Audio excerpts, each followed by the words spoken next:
Good morning, all of you. Today, I, Chavi Gupta, welcome you all in this session. In the previous session, I hope the contents are clear to you. And if you have any doubt, you can call me whenever you are free. Feel free to ask your doubts, class. But now, in this video, we will start our topic, that is electric torch. In the previous video, we have done the electric circuit, keys, types of circuit, switch, and that one, conductors and insulators. So now in this video we will do electric torch and the NCERT exercise. Now what is a torch? Torch क्या होता है? आप सबने देखा है cell phones में तो torch सबको बहुत इजीली ओपन हो जाता है. क्या होता है? आप पावर की ऑन करते हैं, आप स्क्रीन ट्रैक करते हैं and then you can see कि टॉर्च का ऑप्शन शो हो रहा है एंड आपने टॉर्च ऑन कर लिया. That's a very good thing. या आप फ्लैश लाइट जिसे बोलते हैं, वो एक्चुअली टॉर्च है आपका. बट एक्चुअल में आपने टॉर्च देखा भी होगा, सिवाय इंस्टेड ऑफ सेल फोन्स के अलावा आपने टॉर्च देखा भी होगा. So what is a torch? वो कुछ ऐसा दिखता है आपका टॉर्च. ओके, सो अब हम इस टॉर्च के बारे में पढ़ेंगे. टॉर्च होता है कैसे और क्या वर्क करता है.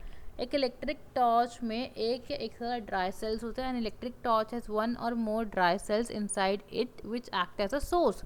यू कैन सी यहाँ पे बैटरी सेल्स हैं, एक cell, C one cell and the second cell. ये सारे ड्राई सेल्स हैं एंड ये क्या एक्ट कर रहे हैं? एज अ बैटरी की तरह वर्क कर रहे हैं या सोर्स की तरह वर्क कर रहे हैं. These cells are connected through a switch to a small bulb. You can see यहाँ पे आपको स्विच दिख रहा है, slide switch in on position. आप स्विच को ड्रैग करते हैं, ऑन ऑफ करते हैं, दैट मीन्स ऑन है तो लाइट आगे बल्ब ग्लो करता है, ऑफ है तो स्विच ऑफ है, दैट मीन्स बल्ब ग्लो नहीं करता. So battery is connected to a switch. Okay, now when the switch is pushed on to on the position to the on position, जब आपने switch को on position पे डाल तो bulb glow करेगा, circuit complete हो गया. एंड अगर सर्किट कंप्लीट हुआ तो ये कैसा सर्किट बना? आपका क्लोज्ड सर्किट बना. क्लोज सर्किट बना तो अल्टीमेटली क्या होगा? करंट पूरी डायरेक्शन में फ्लो करेगा एंड बल्ब ग्लो करेगा. सी यहाँ पे बल्ब ग्लो कर रहा है. You can see the arrows indicating the directions.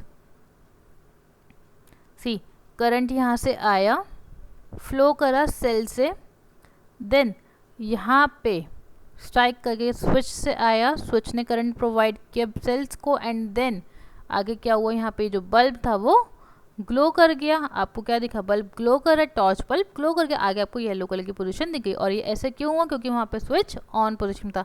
Class जो प्लास्टिक केसिंग है दैट मीन्स कि वो आपका torch may be metallic box में हो सकता है या फिर प्लास्टिक के उसमें हो सकता है. Okay, now when the switch is pushed to the off position, अगर स्विच आपने ऑफ कंडीशन में रखा तो अल्टीमेटली क्या होगा? सर्किट इनकम्प्लीट हो गया, सर्किट ओपन सर्किट बन जाएगा एंड वो क्या होगा? वहाँ पे करंट फ्लो नहीं करेगा. So bulb does not glow. Okay, so this is the diagram of the torch and the working of the torch is being explain to you. Okay class, so I hope this is clear to you and please draw this diagram on the blank sheet. Okay, now we will do the NCERT exercise of this chapter. Now class, we will do the NCERT exercise of this chapter. The very first question is fill in the blanks. A device that is used to break an electric circuit. एक ऐसी device जो electric circuit को break करने में help करती है, मतलब उसके पाथ को इनकम्प्लीट करती है. दैट इज योर स्विच या फिर की. Next, an electric cell has dash terminals. कितने टर्मिनल्स बताए थे सेल में? 2. That means positive and negative. So कितने टर्मिनल्स हुए? 2. Now the next question, mark true false for the following statements. An electric current can flow through metals. क्या electric current metals के through flow करता है? Yes, it is true. हमने पढ़ा था अभी कंडक्टर्स होते हैं मेटल सारे, तो दैट मीन्स वो करंट को पास होने की परमिशन देंगे. Now the next one, instead of metal wires a jute string can be use to make a circuit.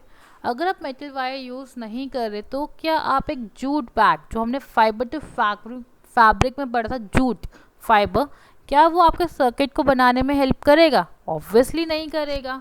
Okay, सो अब वो नहीं करेगा, that means this statement is false. The C part, electric current can pass through a sheet of thermocol. क्या thermocol की sheet से electric current pass करेगा? Obviously नहीं करेगा. क्यों? क्योंकि थर्माकोल क्या है? बैड कंडक्टर है, इंसुलेटर है हीट का. So that's why it does not allow current to pass through them. Now the next question is explain why the bulb would not glow in the arrangement.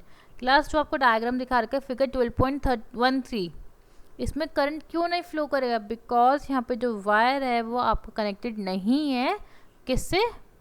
आपका that means जो आपका circuit है पूरा connect नहीं है, and वो आपने क्या लिया, एक मेटेलिक केस नहीं लिया, आपने क्या लिया वहाँ पे, वो एक इंसुलेटर लिया है. So that means the bulb would not glow in the arrangement because the circuit is not complete. Circuit complete नहीं है, वायर कनेक्टेड नहीं है आपकी.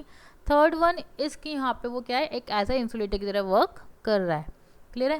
Now the next question is complete the diagram. आपको डायग्राम कंप्लीट करना है ताकि so that the free end of the two wires should be joined to make the bulb glow. आप इसके वायर्स को ऐसे ज्वाइन करें so that कि बल्ब ग्लो करे. इस केस में ग्रीन वायर आपकी अलग है, बल्ब से ज्वाइंट नहीं हो रही, तो ये कैसा सर्किट बना रहा है? ओपन सर्किट बना रहा है.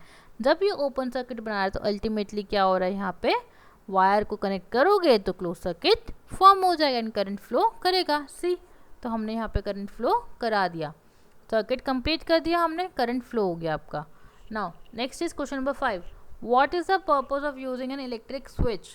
इलेक्ट्रिक स्विच यूज करना क्या पर्पस होता है? Name some electrical gadgets that have switches built into them.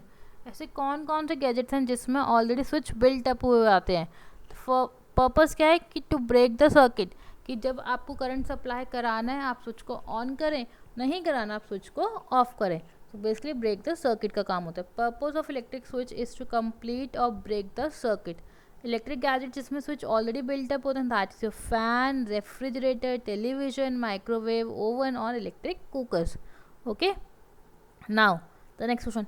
Would the bulb glow after completing the circuit shown?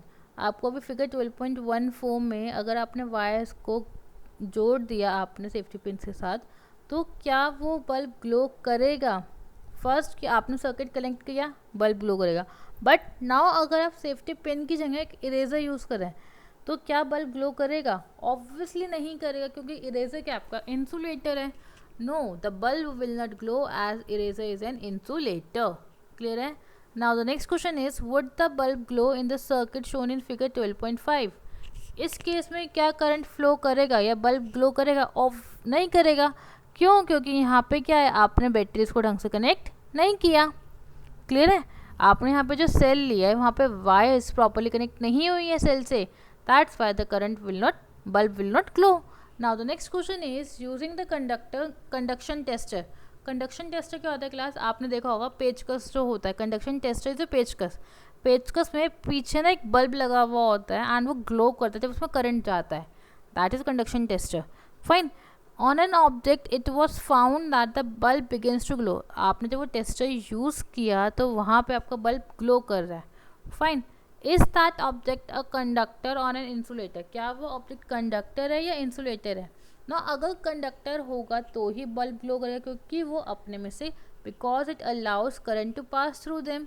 और if it is an insulator it does not allow current to pass through them, so the tester will not glow. So the answer is कि object क्या हुआ? Conductor, because the bulb is glowing and conductors are the substance that only allow the current to pass through them. Now the next question. Why should an electrician use rubber gloves while repairing an electric switch at your home?